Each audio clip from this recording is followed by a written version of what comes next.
Olá pessoal do 8º ano, nosso assunto de hoje será sobre vozes verbais. O que são vozes verbais? É a relação do sujeito com a ação do verbo na oração.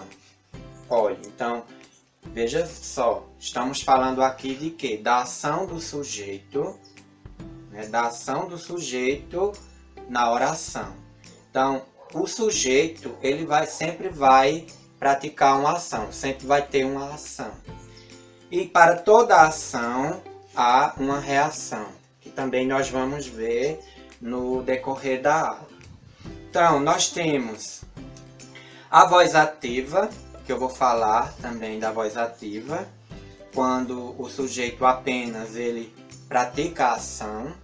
Eu tenho a voz passiva, onde o sujeito ele recebe a ação. E eu vou ter também a voz reflexiva, onde ele pratica e recebe a ação ao mesmo tempo. Ou seja, a ação praticada por ele vai refletir sobre a pessoa que praticou a ação. Então, além da definição que eu falei para vocês sobre vozes verbais, eu coloquei aqui em alguns exemplos para que vocês entendam melhor. Nessa frase aqui, os ideais iluministas influenciaram alguns movimentos revolucionários. Vejam que nessa frase, 8º ano, não houve nenhuma reação, houve apenas uma ação. Eu posso citar também um outro exemplo como Manuel comeu o bolo. Apenas houve a ação. Amanda comprou um carro. Apenas houve uma ação.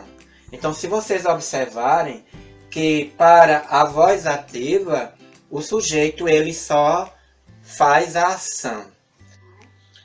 No segundo exemplo, eu peguei a mesma frase e transformei em uma voz passiva.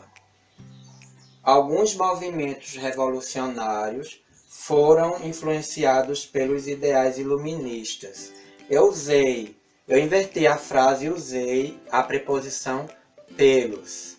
Então, essa parte que está grifada aqui é a voz passiva e pelos ideais iluministas é o agente da passiva. Vamos agora para a voz reflexiva. Exemplo: os namorados se beijaram e logo depois se despediram. Se vocês observarem aqui, 8º ano, ele fez a ação e ele mesmo sofreu a ação praticada por ele.